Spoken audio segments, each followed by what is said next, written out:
혹시 여기 수능 치고 지금 이제 결과를 기다리는 수험생 있습니까?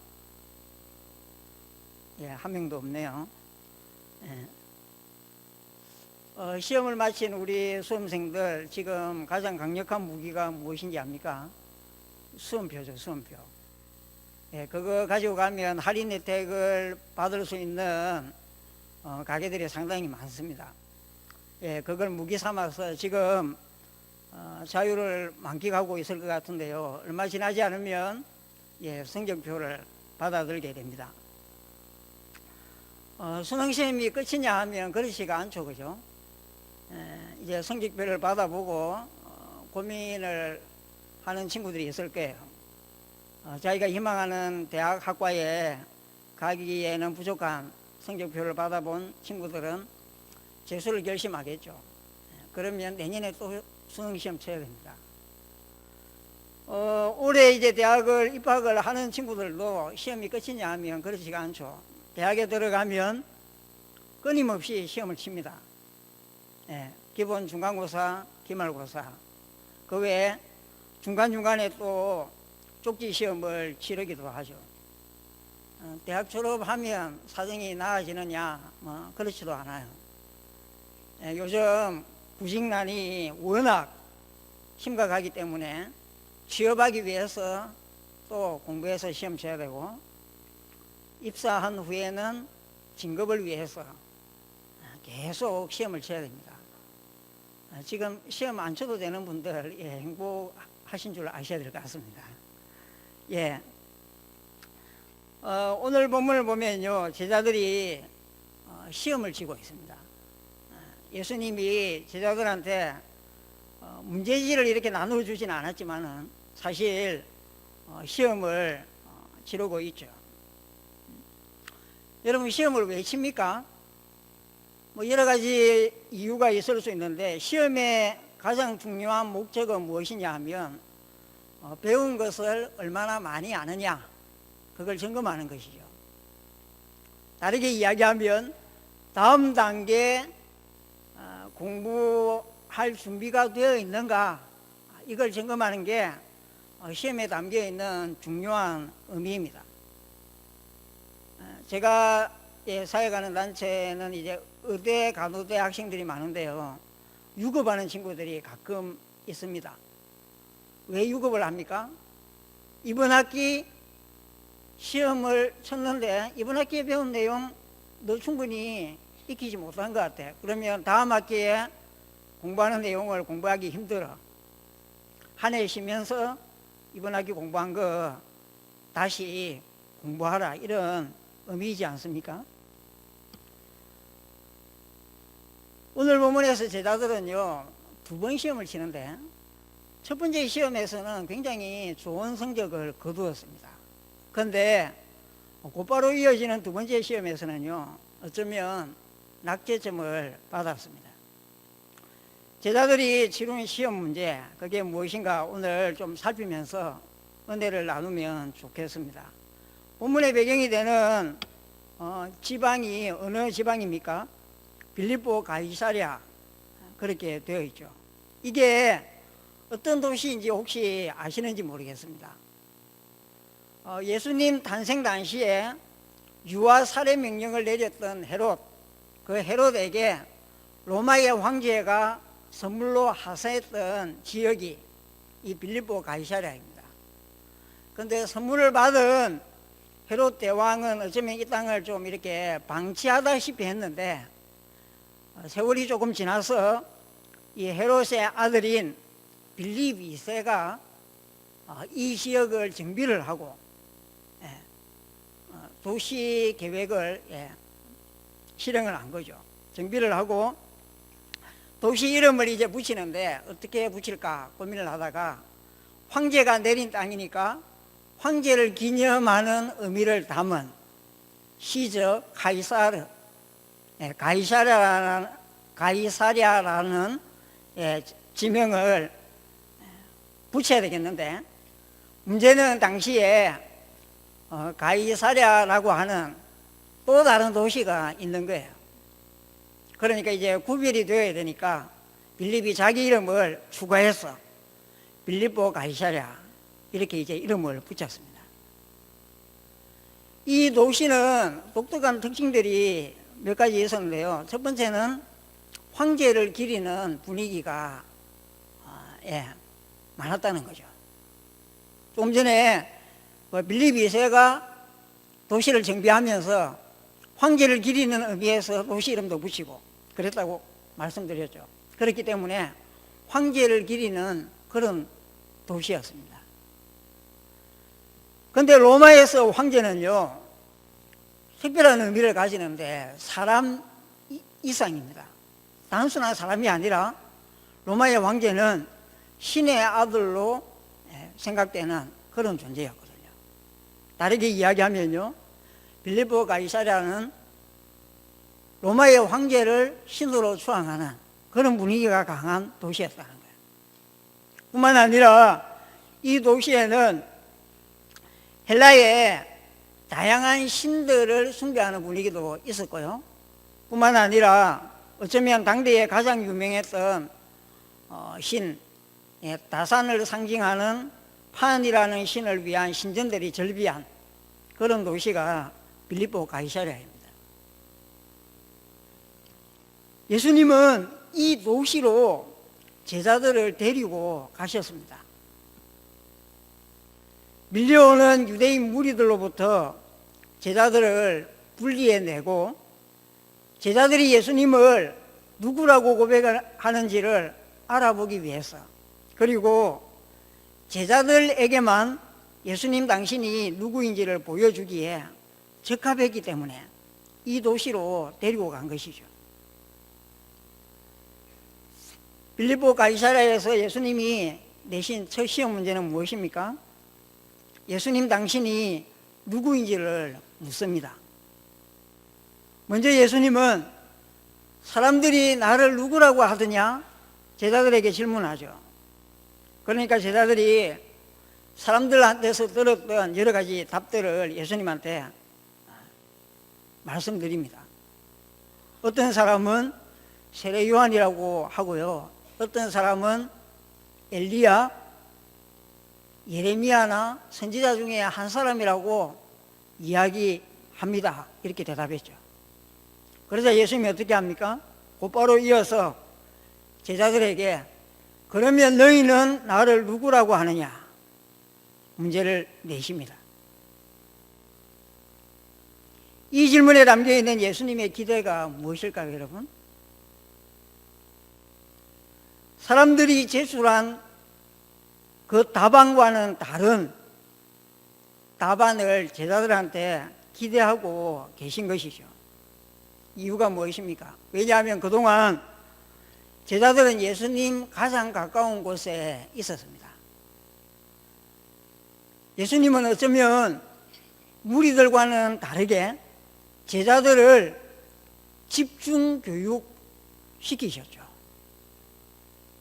가르침, 그리고 여러 가지 이적들을 통해서 예수님 당신이 누구인지 드러내기 위한 표적들을 행하심으로써 제자들에게 예수님 당신이 누구신지 특별히 보여주셨습니다. 그래서 예수님은 사람들은 그렇게 이야기하는데 선지자들 중에 한 사람 혹은 세례 요한 이런 대답은요, 다르게 이야기하면 어떤 특별한 능력을 행하는 그런 존재 정도로 사람들이 이해하는 것 같습니다. 그런 대답이거든요. 그러면 너희들은 나를 누구라고 하느냐? 예수님이 질문하시죠. 제자들의 대표라고 할 수 있는 베드로가 곧바로 대답하죠. 어떻게 이야기합니까? 주는 그리스도이십니다. 살아계신 하나님의 아들이십니다. 이렇게 대답합니다. 그리스도는 메시아를 헬라어로 표기한 단어입니다. 기름 부음을 받은 자, 다르게 이야기하면 왕이라는 의미이죠. 베드로가 제출한 이 답안은 굉장히 훌륭한 답이었습니다. 특별히 빌립보 가이사랴 그 도시의 분위기를 생각한다면 굉장한 답이었던 거죠. 로마의 황제를 신으로 추앙하고 있는, 온갖 잡신들을 섬기고 있는 당대의 가장 유명한 신의 신전들이 절비한 그 도시에서 베드로는 예수님 당신이야말로 왕이십니다. 예수님 당신이야말로 살아계신 하나님의 아들이십니다. 이렇게 대답을 했으니, 이런 답안을 제출을 했으니 굉장히 훌륭한 답입니다. 예수님이 칭찬하잖아요. 너한테 복이 있다. 이를 알게 한 이는 네가 아니고 하늘에 계신 하나님이다. 이렇게 칭찬하잖아요. 그리고 이 베드로의 신앙 고백 위에 교회를 세우겠다고 말씀하고 있죠. 신앙 고백에 담겨있는 의미, 그리고 이 예수님이 교회를 세우겠다고 하신 이 말씀은 오늘 설교 주제와 조금 다른 부분이 있기 때문에 구체적으로 살피지는 않고 넘어가겠습니다. 베드로는 빌립보 가이사랴라는 도시에서 예수님이 첫 번째로 던진 이 문제에 훌륭하게 답했습니다. 예수님 당신이 왕이시고 예수님 당신이 주님이십니다. 고백을 한 것이죠. 신앙의 본질은 누구를 왕으로 섬기느냐, 그것의 싸움입니다. 주인으로 섬기는 것들에는 외부적인 것들이 있을 수 있습니다. 그게 인격적인 어떤 존재일 수도 있고요, 아니면 어떤 물건일 수도 있죠. 외부에 있는 것을 우리가 왕으로, 주인으로 섬기기도 하죠. 어쩌면 빌립보 가이사랴 도시에 수많은 사람들이 엉뚱한 것을 주인으로 섬기고 있었지 않습니까?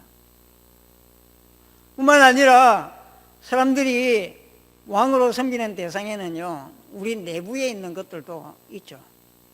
쉽게 이야기하면 우리 자신을 나의 왕, 나의 주로 생각하고 살아가는 사람들도 많이 있습니다. 여러분이 섬기는 왕은 누구입니까? 예수님을 왕으로 섬기고 계십니까? 아무도 아멘 대답을 안 하시네요.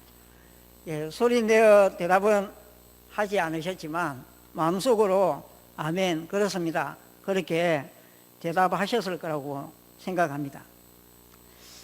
여기서 우리는 한 가지 더 생각해 보아야 할 게 있습니다. 그건 예수님을 왕으로 섬긴다고 할 때에 어떤 왕으로 생각하느냐입니다. 스마트폰을 사용하는 분들이 대다수일 것 같은데요, 여러분들은 아이폰과 안드로이드 폰 중에 어떤 기종을 쓰십니까? 저는 아이폰을 선호합니다. 아이폰을 쓰고 있습니다. 아이폰에도 버전이 많고요, 안드로이드 폰에는 더더욱 종류가 많지 않습니까?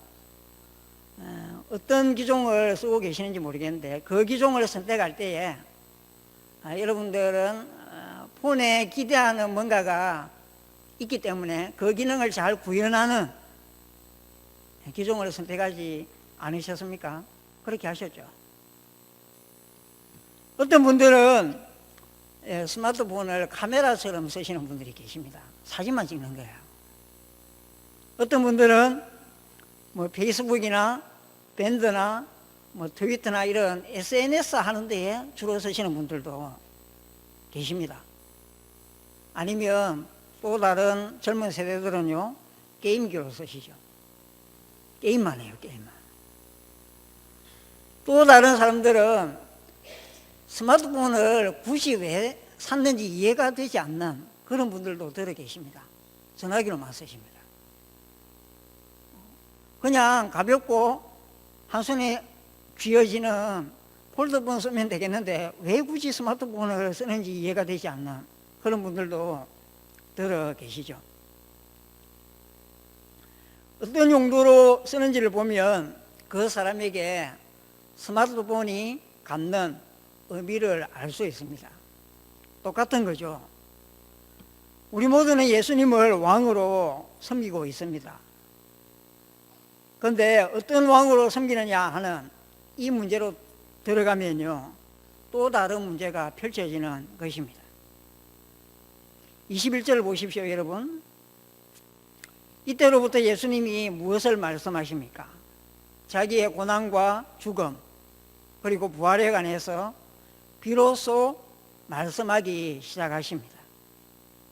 다르게 이야기하면요, 예수님 당신이 어떤 메시아인지 어떤 왕인지를 가르치시는 것이죠. 이건요, 제자들에게 던진 두 번째 시험 문제입니다. 첫 번째 문제와 같이 질문 형식으로 예수님이 말씀하시지는 않았지만은 사실은 이건 두 번째 시험 문제인 것입니다. 이유가 무엇이냐 하면 당시의 유대인들에게 기대되는 메시아는요, 고난받는 메시아가 없었습니다. 그들이 기다리는 메시아는요, 영광의 메시아였습니다. 그런데 예수님이 영광의 그리스도가 아니라 고난받는 그리스도가 자신이라고 이야기를 하니까 제자들은 이 이야기를 듣는 순간에 이 머릿속에서 혼돈 그리고 질문, 복잡한 생각들이 스쳐 지나갈 수밖에 없었습니다.